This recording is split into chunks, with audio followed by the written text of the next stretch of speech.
Genesis 26. Now there was a famine in the land, besides the former famine that was in the days of Abraham. And Isaac went to Gerar, to Abimelech, king of the Philistines. And the Lord appeared to him and said, Do not go down to Egypt.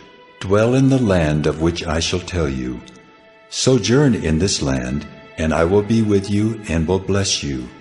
For to you and to your offspring I will give all these lands, and I will establish the oath that I swore to Abraham your father.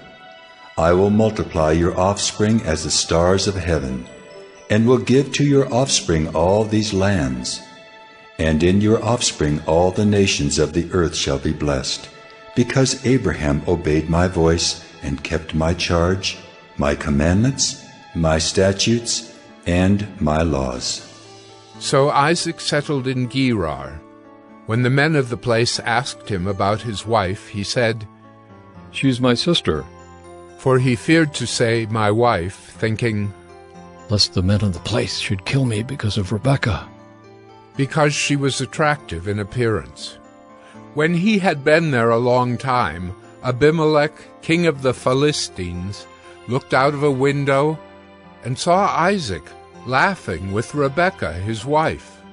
So Abimelech called Isaac and said, Behold, she is your wife. How then could you say, She is my sister? Isaac said to him, Because I thought, lest I die because of her. Abimelech said, What is this you have done to us? One of the people might easily have lain with your wife, and you would have brought guilt upon us. So Abimelech warned all the people, saying, Whoever touches this man or his wife shall surely be put to death. And Isaac sowed in that land, and reaped in the same year 100-fold. The Lord blessed him, and the man became rich, and gained more and more until he became very wealthy. He had possessions of flocks and herds, and many servants, so that the Philistines envied him. Now the Philistines had stopped and filled with earth all the wells that his father's servants had dug in the days of Abraham his father. And Abimelech said to Isaac, Go away from us, for you are much mightier than we. So Isaac departed from there and encamped in the valley of Gerar and settled there. And Isaac dug again the wells of water that had been dug in the days of Abraham his father, which the Philistines had stopped after the death of Abraham. And he gave them the names that his father had given them.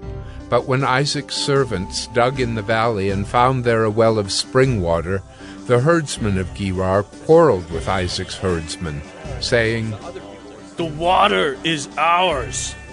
So he called the name of the well Esau, because they contended with him. Then they dug another well, and they quarreled over that also. So he called its name Sitnah. And he moved from there and dug another well, and they did not quarrel over it. So he called its name Rehoboth, saying, For now the Lord has made room for us, and we shall be fruitful in the land. From there he went up to Beersheba.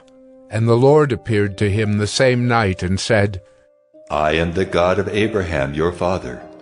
Fear not, for I am with you and will bless you, and multiply your offspring for my servant Abraham's sake. So he built an altar there, and called upon the name of the Lord, and pitched his tent there.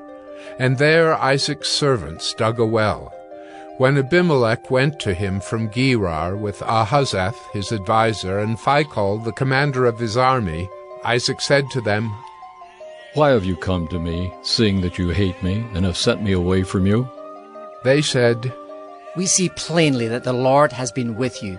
So we said, Let there be a sworn pact between us, between you and us, and let us make a covenant with you, that you will do us no harm, just as we have not touched you and have done to you nothing but good, and have sent you away in peace. You are now the blessed of the Lord. So he made them a feast, and they ate and drank.